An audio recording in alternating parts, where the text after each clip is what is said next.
Bueno, estamos tratando un proyecto que viene de diputados, que tuvo ya media sanción, que tuvo 165 votos a favor, tengo entendido. Y es un tema realmente importante para el país, sumamente importante, además es un tema complejo. Y, por supuesto, la deuda pública que nos preocupa a todos los argentinos, fundamentalmente porque esto incide en nuestra economía en forma directa, ¿verdad? Sobre todo en el desarrollo del país. Pero lo que quiero decir de que hay una condición que es muy distinta ahora a la del 2001, ¿verdad? Cuando nosotros llegamos al gobierno, la deuda era de 168 mil millones de dólares y las provincias debían 30 mil millones de dólares. Esta era la situación en la que nosotros llegamos al gobierno. Una situación sumamente difícil porque obviamente inclusive había provincias que habían sido declaradas inviables, ¿verdad? Esa era la dura situación. El otro tema era de que el país tenía 14 monedas, una economía parada totalmente, y ni qué hablar de la convulsión social en la que estábamos nosotros. Teníamos 3.500 cortes, no se podía... Acá del Congreso no se podía salir. Del Congreso no se podía salir. Ese era el esquema de convulsión que nosotros teníamos cuando empezamos una etapa que ha sido sumamente dura. Y coincido con la senadora Negra Alonso en el pronunciamiento que hizo con respecto al presidente Rodríguez Sá, porque yo estuve presente allí, estuvimos allí en el Congreso, y el presidente Rodríguez Sá habló ciertamente de la suspensión de la deuda por las dificultades que teníamos en ese momento, y obviamente lo que dice la Constitución tiene que ser tratado por el Congreso de la Nación. Esto lo dijo el senador Rodríguez Sá. Y ese fue el aplauso realmente, que retornaba el tema. No es que estábamos aplaudiendo el default, como dicen algunos medios, porque no fue así. Ni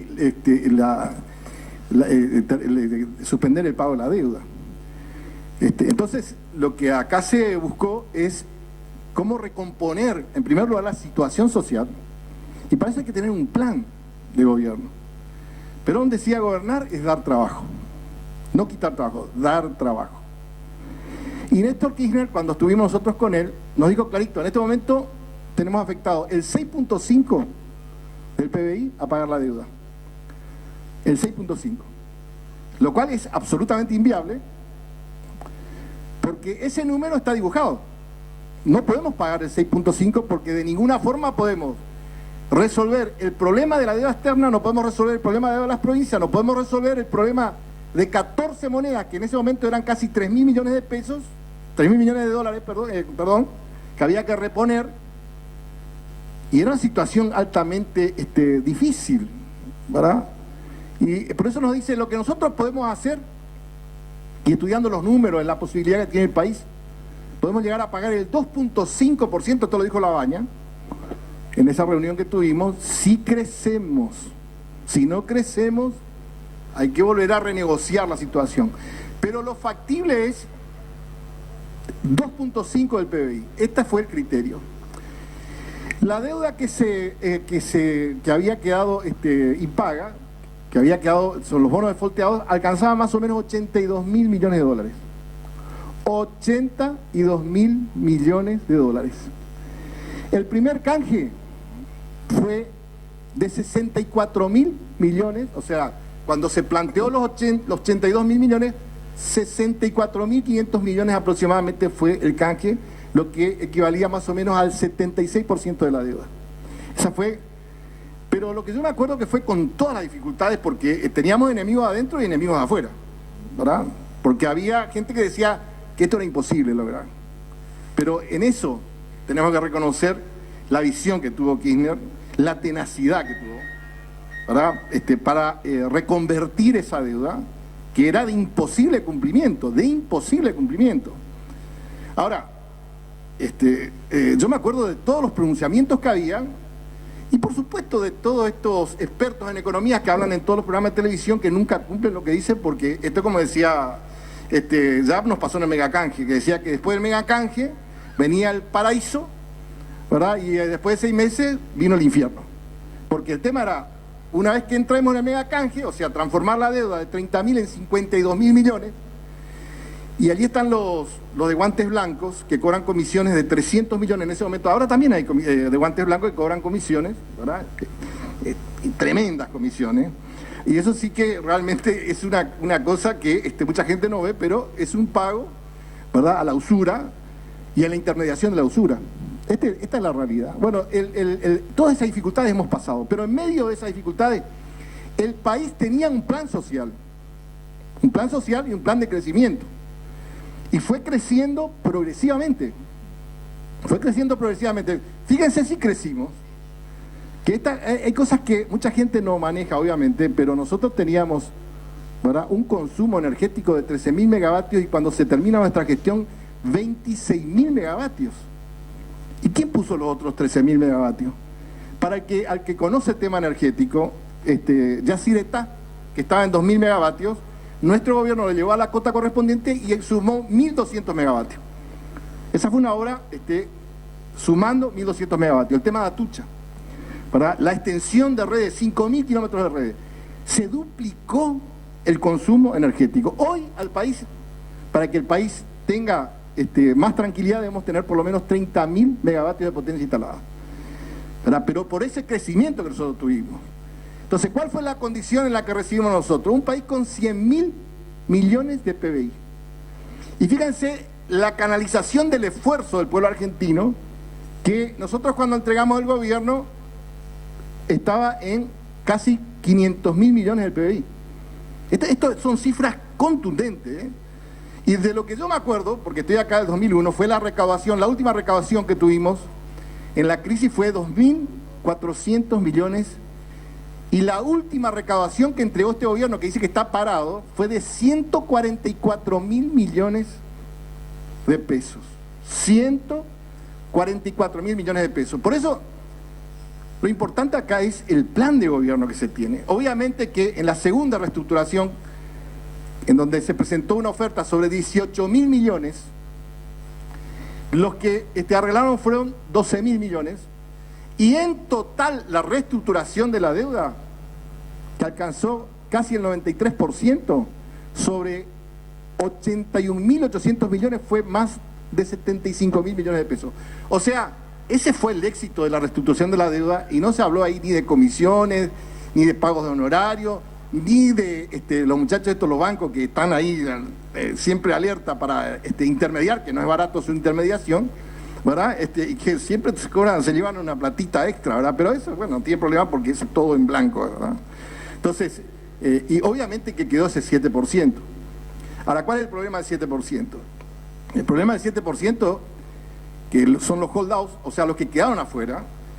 De los holdouts no todos son fondos buitres, porque hay una parte que no litigó con la intención de buscar trabar las negociaciones del país. Una parte son lo que nosotros llamamos los fondos buitres, que compran títulos defaulteados con la intención realmente de ir a los tribunales internacionales y conseguir el valor nominal del bono más los intereses más los punitorios. Esta es la realidad.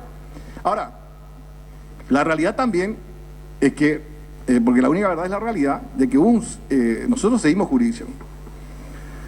Y la jurisdicción es el Tribunal de Nueva York. Hay una sentencia. Obviamente que es válido lo que se hizo en materia de que la Argentina, ¿verdad?, reclama, o sea, apela, va a la segunda instancia deniega, y obviamente también la Cámara, el Superior Tribunal decide no, con lo cual decide dejar firme la sentencia. Bueno, a partir de allí a nuestro gobierno se le complicó la negociación, porque no es lo mismo negociar con bonos defaulteados sin sentencia que negociar con ese 7% con sentencia, porque ellos ya tienen una sentencia en la mano y las consecuencias que esa sentencia genera. Ahora, la otra preocupación que tenemos es que los fallos que produce Griesa le trabó al 93% el cobro prácticamente de los cobros que le correspondían.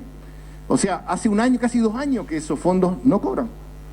A partir de ese fallo, de la cláusula par y paso, hemos pasado también ese 31 de diciembre del 2014, donde la cláusula Rufo decía que hasta allí había una condición, que eran 10 años prácticamente, y después de la cláusula Rufo, otra condición.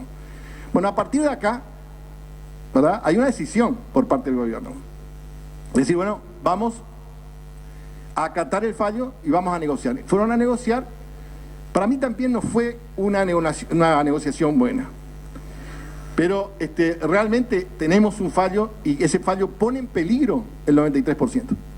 Pone en peligro el 93%. Esa es la realidad, ¿verdad? O sea que todo lo que se hizo en el gobierno de Néstor y en el gobierno de Cristina para reestructurar la deuda, con este problema, si ellos juntan el 25%, tengo entendido, pueden volver a cuestionar el tema. Me va a corregir la senadora de San Luis, que es experta en esto. Y realmente pone en peligro el tema de la deuda. Esta es la realidad. Entonces, obviamente, ante estas circunstancias, yo creo que acá nadie viene a obstruir la acción de un gobierno. El problema que tenemos es el plan que tiene el gobierno, ¿verdad? El plan que tiene el gobierno, no hay un plan de dar trabajo. El plan es,